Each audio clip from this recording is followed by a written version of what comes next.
Xin chào các bạn, hôm nay mình sẽ tiếp tục tóm tắt phần 4 của series phim kinh dị hấp dẫn, Thị trấn ác mộng.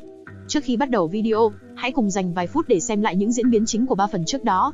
Mọi chuyện xảy ra khi một gia đình 4 người, bao gồm hai vợ chồng Jim và Tabby, cùng hai đứa con là Eden và Julie, vô tình lạc đến một thị trấn kỳ lạ. Vào mỗi buổi tối, trong rừng sẽ xuất hiện những con quái vật giả dạng người dân, truy lùng và ăn thịt bất kỳ ai chúng tóm được. Cách duy nhất để khiến bọn quái vật không thể tiếp cận chính là đặt một viên đá bí ẩn trước cửa nhà.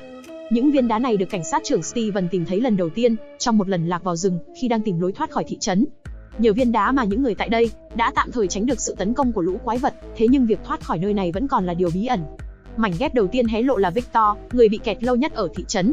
Ông ấy từ lúc đến đây lần đầu tiên đã gặp được linh hồn một cậu bé mặc đồ trắng bí ẩn. Cậu bé là người duy nhất biết được thị trấn này thực chất là thứ gì. Tuy nhiên sau nhiều lần gặng hỏi, Victor vẫn chưa thể khiến cậu bé mở lời. Về phía gia đình của Jim, sau khi lạc đến thị trấn, đã tìm nhiều cách để liên lạc với thế giới bên ngoài. Cô vợ Tabby phát hiện đường dây điện đều dẫn xuống lòng đất, nên đã thử đào một cái hố giữa nhà. Trong khi đó, Jim đã thành công đặt một trụ anten với mục đích giúp thu sóng vô tuyến. Thế nhưng khi tín hiệu được kết nối, thứ anh nghe được không phải từ thế giới bên ngoài, mà là giọng nói quái dị của một người đàn ông, bảo vợ của anh đừng nên đào cái hố đó. Lúc này sàn nhà chỗ Tabby bất ngờ nứt vỡ, kéo theo cả ngôi nhà cũng sập theo. Cô gái rơi xuống lòng đất và tại đây phát hiện sự thật rằng những con quái vật thực chất đang ngủ say ngay dưới chân của thị trấn. Và chỉ khi mặt trời lặn thì chúng mới thức giấc. Manh mối thứ hai chính là Sarah, người duy nhất có khả năng nghe thấy một giọng nói lạ trong đầu. Nó bảo rằng nếu cô làm theo những lời nó bảo, thì toàn bộ người dân sẽ được thoát khỏi thị trấn. Nghĩ rằng Sarah là chìa khóa, cảnh sát trưởng đã nhờ cô dẫn đường vào rừng để tìm lối thoát khỏi thị trấn. Sau một ngày dài tìm kiếm, bọn họ đã lần đầu tiên nhìn thấy được một ngọn hải đăng. Cảnh sát trưởng bị thương và phải chui vào một cái cây dịch chuyển. Tại đây ông lạc vào một di tích cổ, nơi thời gian bị lẫn lộn giữa quá khứ và tương lai. Cảnh sát trưởng gặp một ông lão tự xưng là người của thị trấn trước đây. Ông ta truyền cho cảnh sát trưởng phần máu của mình, bên trong có lẫn những con sâu đáng sợ. Với thứ máu này, bọn họ đã lần đầu tiên thành công giết chết một con quái vật. Khi mổ cơ thể của nó thì phát hiện, bên trong có cấu tạo hoàn toàn giống như người bình thường. Manh mối thứ ba tiếp tục với Tabby, khi bà vô tình nhìn thấy hồn ma những đứa trẻ kỳ lạ lảng vảng trong thị trấn. Không chỉ Tabby, mà một cậu thanh niên tên Z cũng là người có thể nhìn thấy hồn ma những đứa trẻ. Trong một lần đặt chân xuống lòng đất, nơi trú ẩn của đám quái vật, Z phát hiện những đứa trẻ đang nằm theo một hình tròn, phía trên đầu là những rễ cây, đang xếp thành một ký hiệu kỳ lạ. Tabby sau khi điều tra, biết được rằng việc cứu những đứa trẻ, cũng như tìm thấy ngọn hải đăng chính là chìa khóa để thoát khỏi thị trấn. Cô sau đó một mình vào rừng, đi vào cây dịch chuyển và đến được ngọn hải đăng, gặp được cậu bé áo trắng, và được cậu đẩy ra khỏi thị trấn ác mộng. Tabby trở thành người đầu tiên thoát khỏi đó, nhưng vì muốn cứu gia đình nên cô đã một lần nữa quay trở lại. Manh mối thứ tư chính là cậu thanh niên mập Eugene, người nhìn thấy hồn ma một người đàn bà mặc kimono. Bà ta hứa với Eugene sẽ giúp cậu cùng toàn bộ người dân thoát khỏi thị trấn, nếu cậu giúp cô gái tên Fatima ở nhà trung hạ sinh thành công. Eugene tưởng thật nên đã bắt cóc Fatima nhốt bên dưới tầng hầm, mặc cho cô liên tục cầu xin và cho rằng cái thai trong bụng mình không bình thường. Trong khi đó về phía Sarah, giọng nói lạ lại vang lên trong đầu cô gái, yêu cầu cô phải ngăn chặn không được để đứa trẻ sinh ra. Nhờ Sarah mà cảnh sát trưởng cùng mọi người đã tìm đến Eugene, tra tấn cậu ta để moi thông tin nơi Fatima đang bị nhốt.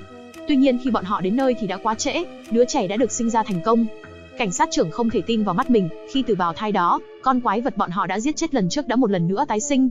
Về phía Tabby, sau khi điều tra biểu tượng kỳ lạ, cùng với việc ghép manh mối trong những chiếc lọ treo trên cây thành một bản nhạc, cuối cùng đã nhớ ra toàn bộ sự thật, rằng bà và Z ở kiếp trước đã từng đến thị trấn ác mộng. Những con quái vật thực chất chính là cư dân của thị trấn. Bọn họ đã lập giao kèo, hy sinh con cái của mình để đổi lấy sự bất tử. Tabby và Z đã cố gắng cứu những đứa trẻ nhưng thất bại, nên liên tục bị đưa đến thị trấn này như một vòng lặp. Cuối phần 3, cô con gái của Jim là Julie bất ngờ xuất hiện, với ngoại hình khác hẳn bình thường. Cô gái hoảng hốt yêu cầu ông ta mau bỏ chạy. Nhưng bất ngờ lúc đó, một gã đàn ông mặc áo vàng bí ẩn xuất hiện, chính là kẻ đã nói chuyện với Jim qua bộ đàm lần trước. Hắn xông đến và giết chết ông ta ngay trước mặt cô gái. Rốt cuộc chuyện gì sẽ xảy ra tiếp theo, hãy bắt đầu ngay vào phần 4. Sau khi giết chết Jim, gã đàn ông xoay qua Julie và bảo cô đừng nên cố gắng thay đổi quá khứ làm gì, bởi nó hoàn toàn vô tác dụng. Vừa nói xong, bất ngờ cô gái biến mất không một chút dấu vết. Hắn ta sau đó thì thầm với Jim rằng, từ bây giờ trở đi, mới là phần mà hắn thích nhất. Lúc này ở chỗ Fatima, sau khi cảnh sát trưởng đuổi theo người đàn bà mặc kimono xuống tầng hầm, Kenny cũng nhanh chóng đi theo sau ông ta. Sau khi đến nơi, bọn họ chứng kiến con quái vật mình giết lần trước đã hồi sinh hoàn toàn từ trong bào thai. Nó còn nở nụ cười và gửi lời chào đến cả hai, khiến bọn họ kinh hãi vội một mạch bỏ chạy khỏi đó. Việc tận mắt nhìn thấy con quái vật hồi sinh khiến cảnh sát trưởng dần mất đi ý chí, không còn suy nghĩ được thấu đáo. Ông ta cho rằng ngay từ ban đầu, bọn họ đã không phải là đối thủ của những sinh vật bất tử này. Nếu cứ tiếp tục ở lại đây, kết cục duy nhất sẽ chỉ có cái chết. Trong khi đó, Tabby vừa trở về từ khu rừng, hoàn toàn không hề biết rằng chồng mình đã bị giết. Khi bà đang nói chuyện với hai đứa con, bất ngờ một chiếc xe lạ từ ngoài thị trấn xuất hiện, lao thẳng đến trụ sở cảnh sát khiến ai nấy đều giật mình. Bọn họ chạy đến kiểm tra thì phát hiện, trong xe có hai cha con bị thương nặng. Cô gái tên là Sophie trong tình trạng hoảng loạn, trong khi bố cô ấy thì đã bất tỉnh trên vô lăng. Sau khi đưa cả hai ra bên ngoài, Tabi đến hỏi thì biết được, hai cha con đã gặp một cái cây chắn ngang ven đường. Sau khi tìm đường vòng, bọn họ bằng cách nào đó đã đến được thị trấn này. Nhận thấy cả hai đều là người mới, cảnh sát trưởng đã yêu cầu Kenny đưa bọn họ đến trạm xá để chăm sóc vết thương. Ông ta sau đó đến thăm Fatima, lúc này đã dần ổn định lại tinh thần. Cô gái thuật lại một thông tin chấn động mà người đàn bà mặc kimono đã tiết lộ, rằng những con quái vật ở trong rừng, thực chất trước đây đều từng là con người. Bọn chúng đã thực hiện một giao kèo gì đó để đổi lấy sự bất tử. Đó là lý do mỗi khi chúng bị giết, đều sẽ được hồi sinh trở lại. Mặc dù vậy Fatima không nhớ rõ, kẻ đứng đằng sau lập giao kèo với lũ quái vật là ai.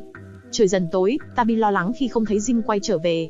Bà cố gắng trấn an bọn trẻ, bảo rằng ông ấy chắc hẳn chỉ đang trú tạm ở đâu đó, và sáng mai nhất định sẽ trở về. Lúc này ở chỗ trạm xá, Sophie vẫn lặng lẽ ngồi chăm sóc vết thương cho bố của mình. Tưởng rằng đây chỉ là một cô gái yếu đuối, thế nhưng khi ông bố vừa mở mắt, gương mặt lập tức bỗng trở nên kinh hãi. Thì ra ngay từ đầu, Sophie không phải con gái ông ta, mà chính là gã đàn ông mặc áo vàng giả dạng. Hắn biết chính xác có người sẽ lạc vào thị trấn, nên đã chuẩn bị sẵn bộ trang phục để giả dạng thành một cô gái trẻ nhút nhát, nhằm xin đi nhờ xe của người đàn ông. Chính hắn cũng đã dựng nên màn kịch, làm chiếc xe gây tai nạn nhằm qua mặt những người trong thị trấn. Quay lại thực tại, người đàn ông cố gắng kêu cứu, nhưng nhanh chóng đã bị con quái vật giết chết. Nó thích thú khi từ giờ, đã thành công trà trộn vào thị trấn mà không hề bị ai nghi ngờ. Lúc này ở chỗ Tabi, đang ngủ thì bỗng nghe thấy tiếng động trong nhà. Ba mẹ con đi kiểm tra thì giật mình, khi thấy đồ đạc xung quanh đang tự dịch chuyển, như thể có thứ gì đó vô hình tác động đến chúng.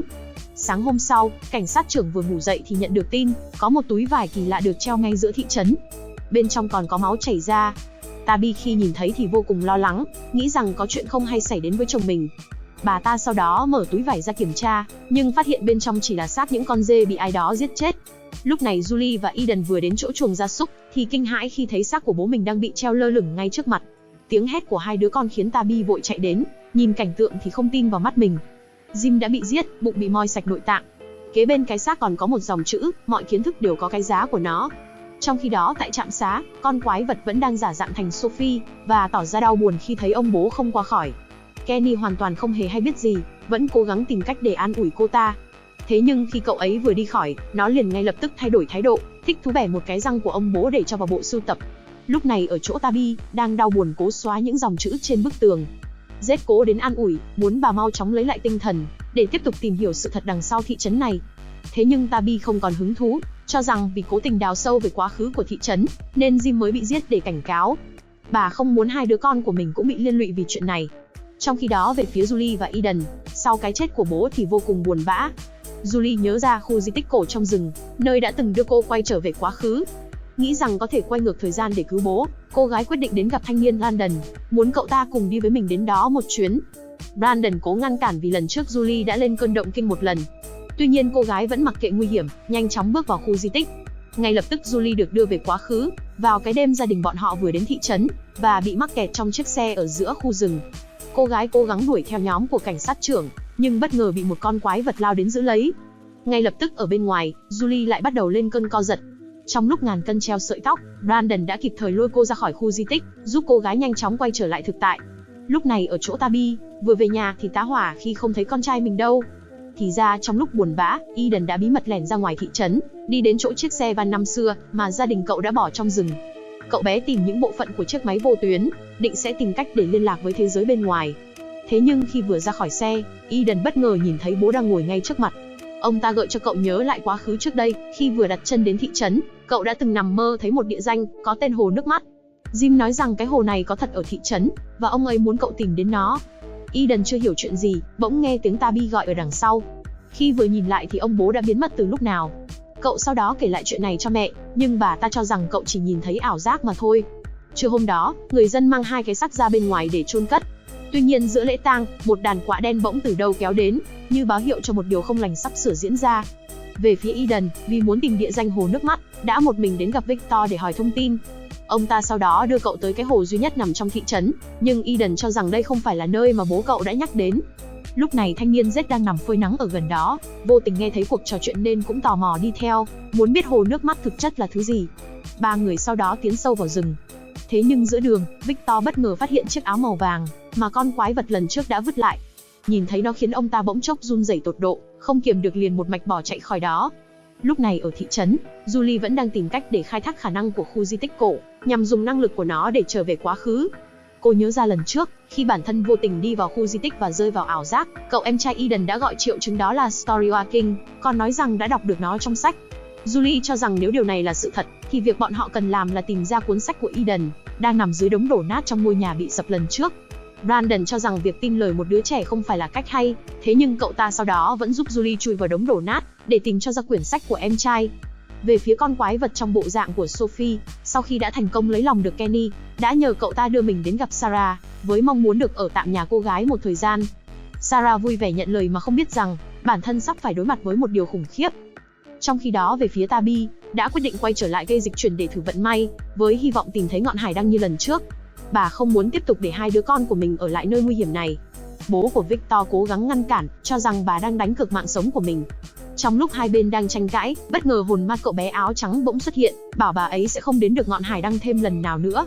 Sự thật đang ở rất gần, nhưng bà đang dần lãng phí thời gian. Nói xong đứa trẻ ngay lập tức biến mất. Lúc này bỗng có tiếng của nhóm Eden ở gần đó. Tabi chạy đến thì nhìn thấy Victor đang một mình ngồi run rẩy. Zed sau đó phát hiện gần chỗ người đàn ông có một vài cây nấm lạ. Khi vừa nhặt lên, gương mặt anh ta liền tỏ vẻ kinh ngạc không tin vào mắt mình. Lúc này ở ngoài bìa rừng, cảnh sát trưởng đã một mình đến thăm mộ của vợ. Trong lúc ông ta đang ngồi tâm sự, bất ngờ từ bên dưới lòng đất, một bàn tay trồi lên nắm lấy cảnh sát trưởng, cố lôi ông ta xuống bên dưới. Sau một lúc giằng co, bàn tay bí ẩn kia bất ngờ tan biến, trước sự ngỡ ngàng của người đàn ông.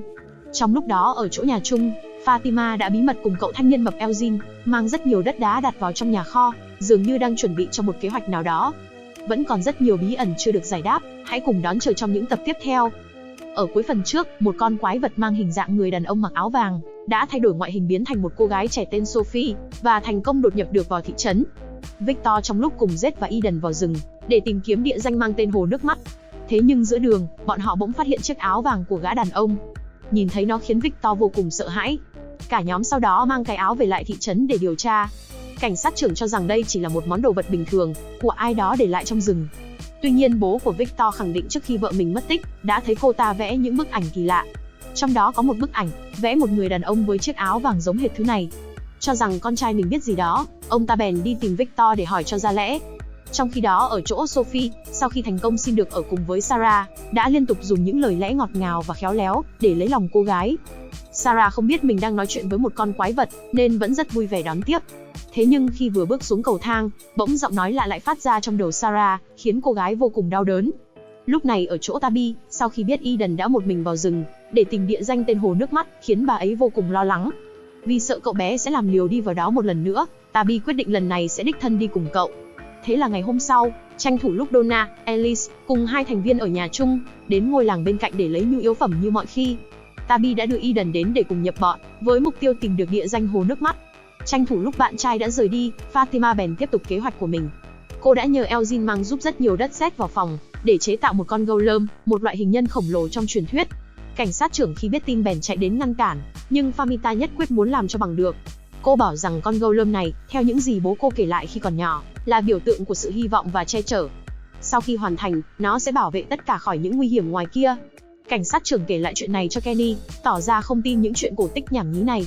Thế nhưng Kenny khuyên nên để mặc cô ấy muốn làm gì thì làm. Trong khi đó về phía Sarah, sau khi nghe thấy giọng nói lạ trong đầu, đã một mạch đi thẳng đến chỗ nhà ăn trong thị trấn. Giọng nói yêu cầu cô rót một ly nước để trên bàn, và uống một ngụm, sau đó đổ phần còn lại vào bình. Sarah nhanh chóng làm theo. Vừa uống được ngụm nước, bất ngờ bên ngoài có tiếng la hét. Bọn họ chạy ra kiểm tra thì thấy Sophie bị rơi xuống chỗ cái hố. Cô ta bảo mình đang đứng, bỗng nhiên bị một thứ gì đó vô hình đẩy ngã. Sarah nghe đến đây thì vô cùng bàng hoàng, bèn chạy vào nhà ăn và đổ hết ly nước còn lại vào bình, vì sợ sẽ có điều gì xấu xảy ra. Trong khi đó, Julie và Brandon đã tìm thấy quyển sách của Eden, bên trong ghi chép thông tin về việc du hành thời gian. Sau khi nghiên cứu kỹ nội dung, bọn họ nhận ra cách để các nhân vật đến được một mốc thời gian cụ thể, chính là phải đánh dấu vị trí đó từ trước, giống như việc đánh dấu một trang sách. Brandon tỏ ra nghi ngờ, không tin những gì được viết từ một quyển sách cho trẻ con, thế nhưng Julie vẫn muốn thử một phen. Cả hai sau đó quay lại chỗ di tích cổ. Julie còn mang theo một tờ giấy, với kế hoạch là khi quay về quá khứ, sẽ vẽ một biểu tượng bất kỳ và để lại tại đó. Nếu trở về thực tại, mảnh giấy trên người cô vẫn còn nguyên biểu tượng ấy, chứng tỏ giả thuyết của bọn họ là chính xác. Sau khi giải thích xong xuôi, Julie từ từ bước vào khu di tích. Ngay lập tức, cô lại được đưa về quá khứ, vào cái ngày những cư dân đầu tiên bị sát hại. Thì ra kẻ giết bọn họ không ai khác, chính là gã đàn ông mặc áo vàng. Hắn nhìn thấy Julie thì liền lập tức xông đến. Cô gái hoảng loạn vội vẽ một biểu tượng lên giấy rồi ném xuống đất. Ngay lập tức London ở bên ngoài liền gọi cô tỉnh dậy. Julie vội kiểm tra mảnh giấy trên người, nhưng nhận ra hoàn toàn không có một biểu tượng nào, chứng tỏ kế hoạch của bọn họ đã thất bại. Trong khi đó, bố của Victor đã đến gặp ông ta, để hỏi thông tin về gã đàn ông mặc áo vàng. Victor đưa cho ông bố một vài bức tranh mình đã vẽ từ khi còn nhỏ. Mặc dù đã nhiều năm trôi qua, thế nhưng ông ta vẫn còn nhớ rõ đó chính là con quái vật đã giết chết và ăn thịt mẹ của mình ngay trước mắt. Trong khi đó, nhóm đi tìm lương thực sau một ngày dài đi đường, cuối cùng đã đến chỗ ngôi làng bỏ hoang. Tình cờ ở đây cũng có một cái hồ vô cùng rộng lớn. Trong lúc đứng trên bờ xem xét, bọn họ bỗng phát hiện dưới đáy hồ có thứ gì đó đang nổi lên. Khi kéo vào bờ, mở ra xem thì nhìn thấy đó là 3 con búp bê, với kích cỡ như người thật. Donna cẩn thận cắt một đường ở bụng con búp bê, để chắc chắn nó không phải quái vật giả dạng. Bà ta cho rằng những thứ này có công dụng giống như mù nhìn. Việc nó nằm trên mặt hồ, chứng tỏ đang trấn yểm thứ gì đó đáng sợ ở dưới đáy. Sau một lúc đắn đo, cả nhóm quyết định trả 3 con búp bê về lại chỗ cũ. Bọn họ không quên bỏ hàng chục viên đá vào bụng, với mục đích khiến nó chìm sâu xuống đáy hồ. Lúc này ở chỗ thanh niên Z, sau khi ăn cây nấm lạ trong rừng, đầu óc dần trở nên mơ hồ mất kiểm soát, nhìn thấy những ảo giác kỳ lạ. Cảnh sát trưởng vô cùng lo lắng định đưa anh ta đến trạm xá, thế nhưng Z bỗng nghĩ ra một kế hoạch. Nhớ ra bản thân trong quá khứ từng đặt chân đến thị trấn, Z muốn thử dùng loại ảo giác này để khơi gợi lại ký ức về thân phận tiền kiếp của mình, cũng như tìm ra manh mối để thoát khỏi đây. Anh ta sau đó chạy vào rừng, tự mình hét lớn vào khoảng không. Sau một lúc im lặng, bỗng Z nghe thấy tiếng đàn gần đó. Lại gần kiểm tra thì giật mình, khi thấy một cậu bé lạ mặt đang đứng chơi đàn giữa khu rừng.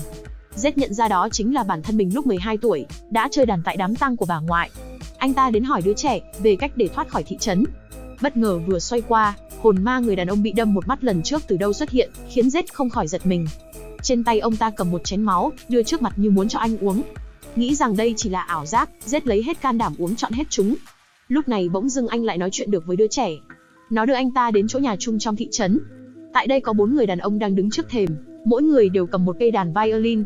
Z nhận ra bọn họ đều là kiếp trước của mình, đã lạc vào thị trấn và mất mạng. Tuy nhiên điểm đồng nhất chính là, bọn họ đều bị sát hại chứ không phải do quái vật tấn công. Đứa bé bảo rằng một khi biết được thân phận thực sự của Z, anh sẽ bị cả dân làng ghét bỏ và thậm chí giết chết. Z tức giận hỏi cậu bé cách để thay đổi vòng lặp, tuy nhiên nó chỉ im lặng và đi thẳng vào nhà chung. Z cùng ông cảnh sát trưởng lập tức đi theo. Bọn họ đến một căn phòng ở cuối dãy hành lang, nơi chỉ dùng để chứa đồ. Tuy nhiên lần này, nó lại xuất hiện một đường hầm đi thẳng xuống lòng đất. Cảnh sát trưởng lo lắng cho rằng không nên tiến sâu hơn, thế nhưng Z vẫn nhất quyết muốn đi theo đứa trẻ. Anh ta sau đó một mình đi thẳng xuống đường hầm, đến được chỗ hang đá nơi trú ẩn của đám quái vật. Ở giữa chính là những tảng đá mà lần trước những đứa trẻ đã nằm theo hình tròn. Z hỏi cậu bé tại sao lại đưa mình đến đây, nhưng nó chỉ im lặng rồi rời đi. Lúc này hàng chục con quái vật từ đâu xuất hiện, bao vây lấy Z và kéo anh ta xuống một cái hố. Tại đây Z nhìn thấy một đứa trẻ khác đang bị nhốt gần đó. Chưa kịp hiểu chuyện gì, bọn quái vật đã nhanh chóng lấp lại miệng hố. Z bàng hoàng hét lớn, ngay lập tức đã tỉnh lại khỏi cơn ác mộng. Anh ta sau đó kể cho cảnh sát trưởng nghe về chuyến phiêu lưu của mình, nhưng ông ta bảo rằng anh chỉ ngồi một chỗ ở đây từ sáng đến giờ. Z nghe vậy bỗng trở nên kích động, bảo rằng mình đã biết cách để thoát khỏi thị trấn. Lúc này chỗ nhóm của Tabi đã trú ẩn trong một ngôi nhà để chờ trời sáng. Tabi bỗng dưng nhớ ra vài ký ức năm xưa khi mình còn nhỏ. Những con búp bê khi đó vẫn còn kích thước bình thường, và đều là đồ chơi của bà. Nhưng vào một hôm, một gã đàn ông trong thị trấn xuất hiện, giật lấy những con búp bê và ném chúng xuống hồ nước, bảo rằng những thứ này khiến ông ta gặp ác mộng. Đến khi người đàn ông qua đời, một thứ gì đó đã xuất hiện khiến Tabi vô cùng hoảng sợ. Khi nhớ đến đây, gương mặt bà ta tỏ ra sợ hãi, bảo mọi người nên rời khỏi đây càng sớm càng tốt. Thế nhưng vừa dứt lời, một con búp bê từ đâu xuất hiện phá nát ngôi nhà, khiến cả nhóm hoảng sợ bỏ chạy. Một người đàn ông trong nhóm không may bị tóm được, đã bị con búp bê giết chết thương tâm. Một người phụ nữ khác khi đang trốn trong rừng, bất ngờ đã bị 2 con búp bê phát hiện.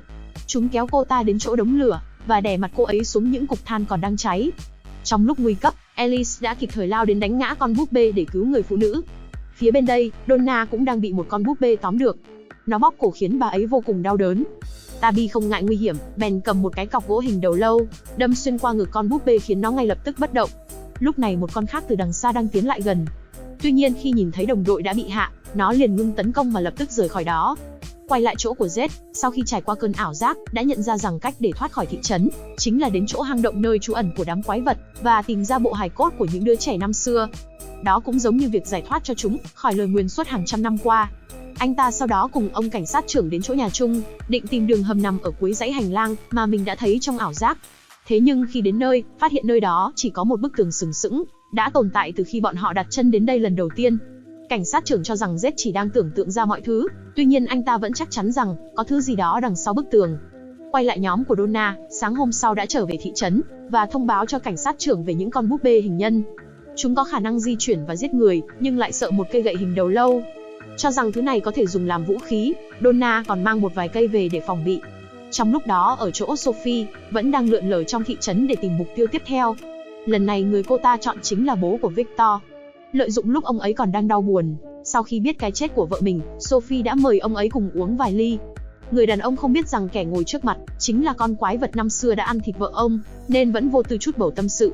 Lợi dụng lúc ông ta không chú ý, Sophie đã rạch một đường trên ngón tay của mình và cho vài giọt máu cho vào ly nước của người đàn ông.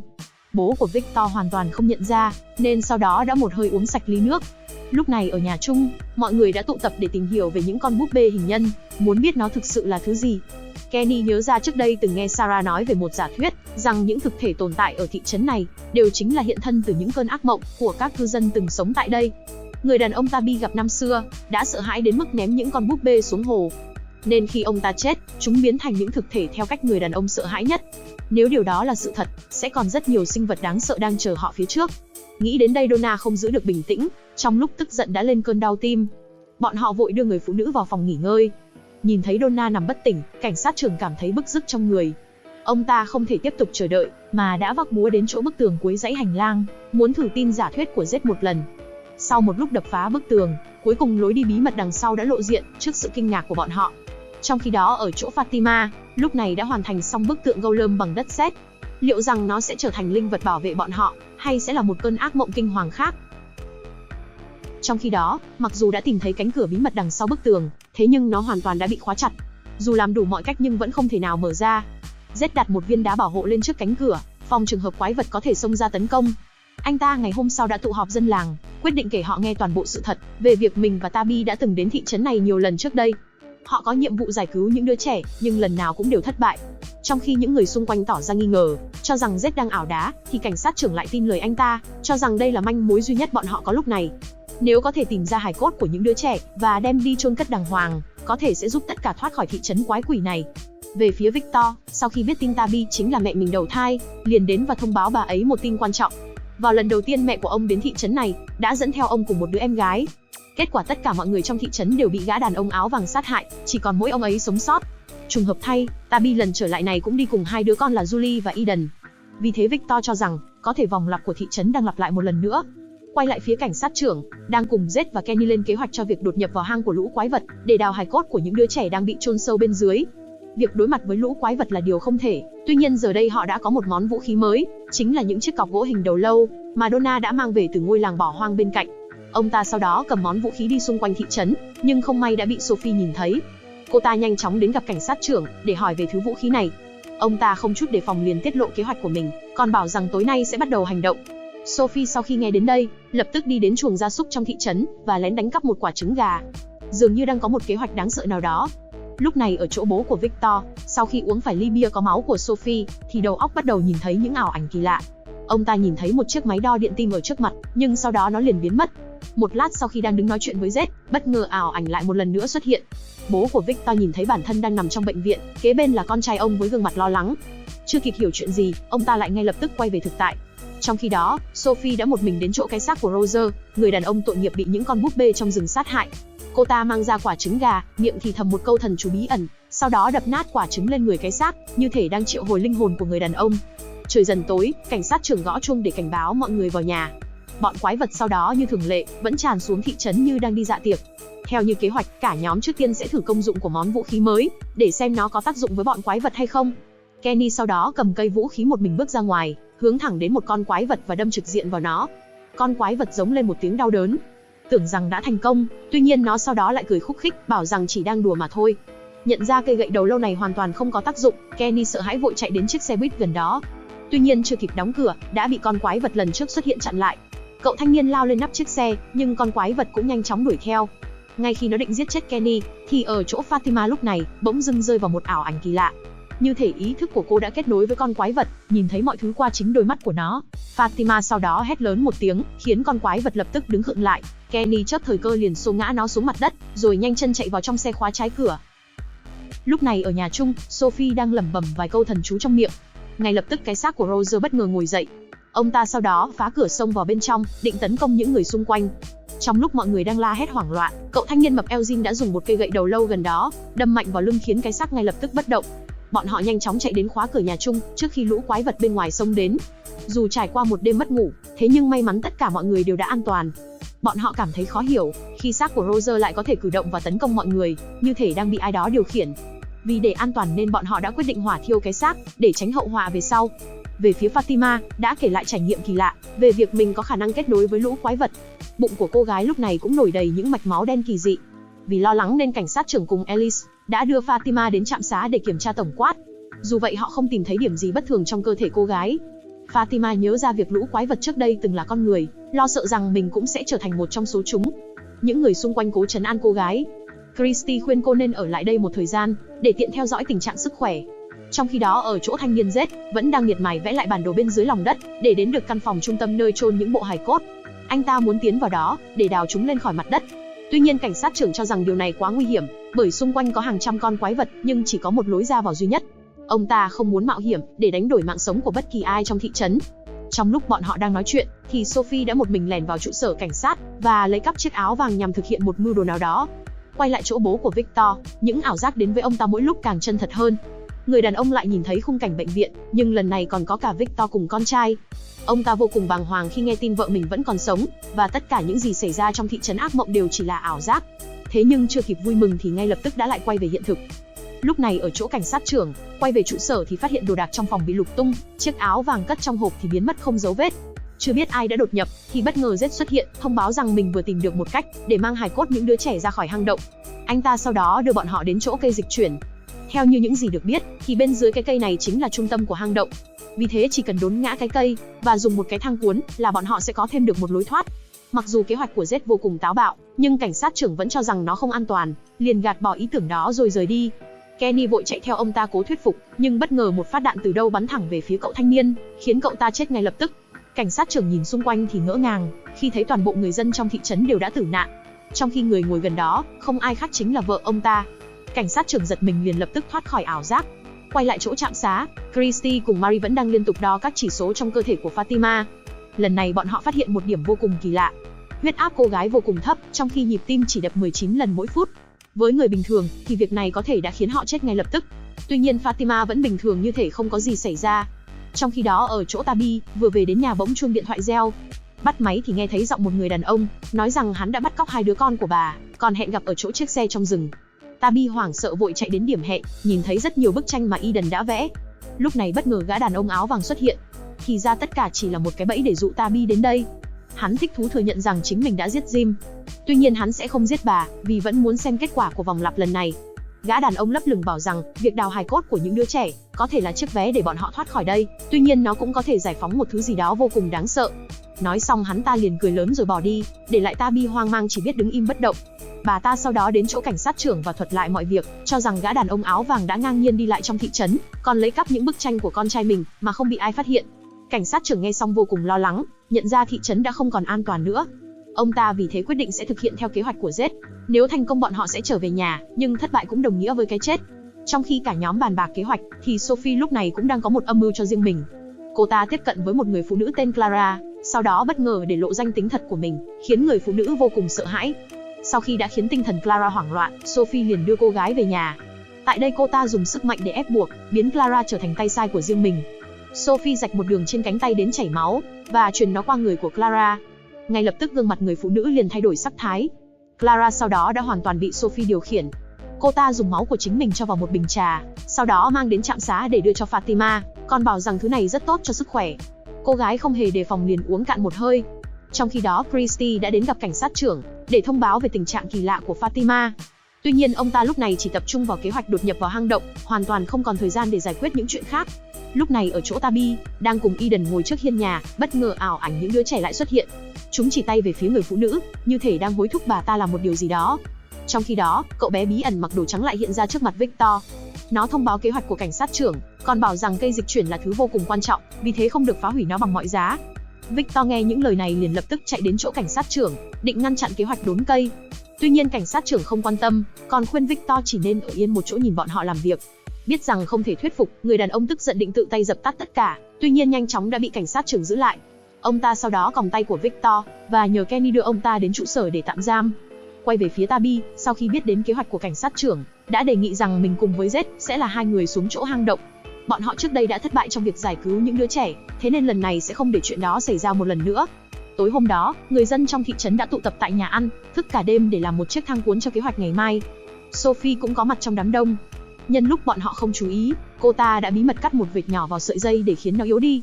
Trong khi đó ở chỗ Fatima, đang nằm trên giường bỗng đau bụng dữ dội, tóc của cô gái cũng rụng một mảng lớn, cơ thể dường như đã gần đến giới hạn. Sáng hôm sau, mọi người trong thị trấn bắt đầu thực hiện kế hoạch. Tabi ôm lấy hai đứa con, hứa rằng sẽ đưa chúng trở về nhà an toàn. Bà sau đó cùng Z đi đến miệng hang động để đột nhập vào căn cứ của lũ quái vật. Trong khi phía cảnh sát trưởng cùng những người khác kéo đến chỗ cây dịch chuyển, sẵn sàng phá hủy nó bất kỳ lúc nào. Khi mọi người còn đang tất bật, thì thanh niên mập Elgin trong lúc đến nhà ăn lấy đồ, đã phát hiện ra một bí mật động trời. Cậu ta tìm thấy những bức ảnh cũ của những cư dân trước đây trong thị trấn, bèn lập tức mang đến đưa cho Sophie. Thì ra cô ta cũng có mặt trong bức ảnh cách đây hàng chục năm, với khuôn mặt giống hệt hiện tại. Biết rằng thân phận đã bị lộ, Sophie liền yêu cầu Clara đóng cửa nhà ăn, để xử luôn Elgin ngay tại đó. Quay lại chỗ của Tabi và Z, sau khi lần mò theo đường hầm, cuối cùng đã đến căn phòng trung tâm của hang động. Bọn họ dùng một tấm nhựa che khuất lối đi, biến căn phòng trở thành một không gian kín, sau đó đặt viên đá thần kỳ lên trước cửa để chặn bọn quái vật. Cả hai nhanh chóng bắt tay vào việc, liên tục đào bới khoảng đất ở giữa căn phòng. Tiếng động khiến lũ quái vật xung quanh nghe thấy, liền lập tức kéo đến.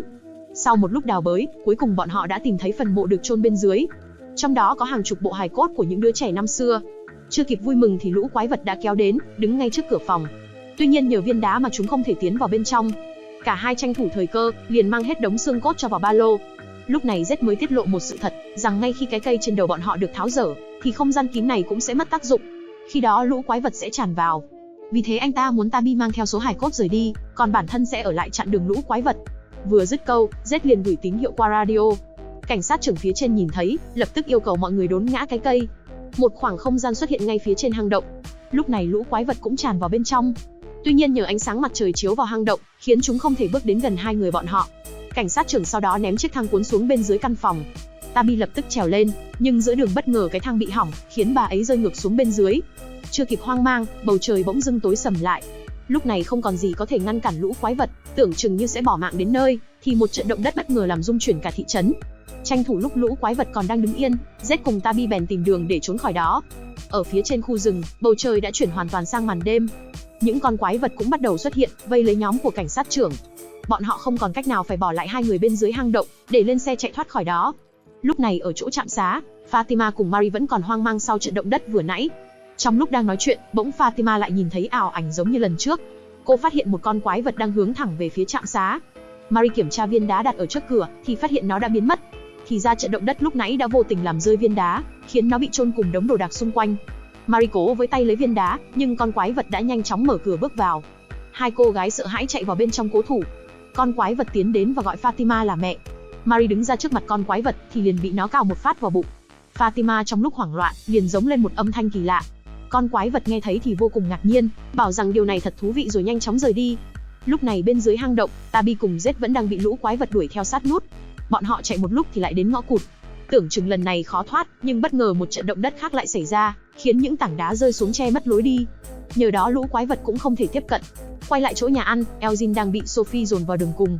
Cô ta muốn biến cậu thanh niên trở thành tay sai của mình, giống như cách đã làm với Clara. Tuy nhiên Elgin không muốn trở thành cánh tay của một con quái vật, nên chỉ đứng đó đọc kinh cầu nguyện. Sophie thấy vậy thì tức giận, chụp lấy tay cậu ta và bắt đầu đọc thần chú. Cơ thể Elgin co giật dữ dội, máu từ trên mặt bắt đầu trào ra. Một lát sau đã nằm im bất động. Lúc này trời đã dần sáng trở lại, cảnh sát trưởng cùng Christy cũng đã về đến trạm xá. Bước vào bên trong, bọn họ chứng kiến cảnh tượng kinh hoàng. Christy vội chạy đến ôm lấy Marie. Vì vết thương quá nặng, cô gái chỉ kịp chào tạm biệt người yêu lần cuối, sau đó liền tắt thở. Phía bên ngoài, bầu trời lại xuất hiện những đám mây đen, cùng với những tia sét màu đỏ kỳ quái. Julie cùng Eden ở chỗ nhà chung, vẫn đang đứng chờ mẹ trở về. Tuy nhiên khi chiếc xe xuất hiện mà không thấy bà ấy, khiến cả hai vô cùng sững sờ. Quay lại chỗ cảnh sát trưởng, gần như suy sụp sau khi kế hoạch thất bại. Cái cây dịch chuyển bị phá hủy, khiến thời tiết ở thị trấn lúc này cũng trở nên hỗn loạn. Trong lúc đang tuyệt vọng, bỗng chiếc radio gần đó phát ra tín hiệu. Thì ra chính là Zed ở bên dưới đường hầm, đang ra sức thông báo rằng bọn họ vẫn còn sống và đang bị mắc kẹt. Nhận thấy vẫn còn hy vọng, cảnh sát trưởng quyết định sẽ xuống đó một phen để giải cứu bọn họ. Alice muốn đi cùng bố để bảo vệ ông trong trường hợp nguy hiểm. Fatima cũng đòi đi chung, do cô có khả năng cảm nhận được lũ quái vật, có thể biết khi nào chúng đến gần. Trong khi đó về phía bố của Victor, vẫn đang chìm sâu trong mớ ảo giác hỗn độn. Ông ta bảo rằng thị trấn này không có thật, và bọn họ thực chất là những bệnh nhân đang được điều trị ở bệnh viện. Victor cố trấn an bố mình, nhưng ông ta bất ngờ móc ra khẩu súng vừa trộm ở trụ sở, định sẽ bắn vào con trai để giúp nó thoát khỏi ảo giác. Lúc này bất ngờ Eden xuất hiện trước cửa. Ông bố định ra tay, nhưng Victor đã kịp thời chạy đến can ngăn trước khi có chuyện gì xấu xảy ra. Quay lại phía cảnh sát trưởng, đã cùng Alice và Fatima đến chỗ hang động, nơi trú ẩn của lũ quái vật. Bọn họ tiến vào bên trong và bắt đầu tìm kiếm tung tích của Zed và Tabi. Sau một lúc mò mẫm, cuối cùng hai bên đã tìm thấy nhau. Zed và Tabi bị nhốt trong một cái hang, đằng sau những thanh chắn bằng gỗ. Cảnh sát trưởng liền móc súng, bắn vỡ những thanh chắn để giải cứu bọn họ. Tuy nhiên tiếng động đã khiến lũ quái vật nghe thấy, lập tức tiến đến chỗ cả nhóm. Lúc này Fatima bắt đầu cảm nhận được nguy hiểm, nhưng chưa kịp cảnh báo thì lũ quái vật đã tiến đến sát nút. Trong thời khắc nguy cấp, cô gái quyết định sẽ ở lại để cản đường. Alice không tin vào mắt mình, khi thấy người yêu từ từ hóa thành một con quái vật.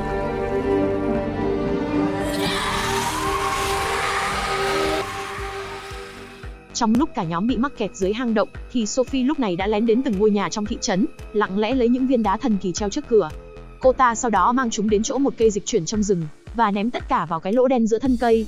Liệu rằng việc thiếu những viên đá, người dân trong thị trấn có thể sống sót thoát khỏi lũ quái vật hay không? Hãy cùng chờ đợi trong phần thứ 5, cũng sẽ là phần cuối của series Thị trấn ác mộng, sẽ được ra mắt vào năm sau. Bạn có suy nghĩ gì sau khi xem? Hãy để lại bình luận bên dưới. Đừng quên nhấn like, đăng ký kênh để không bỏ lỡ những bộ phim hấp dẫn sắp tới. Xin cảm ơn và chào tạm biệt.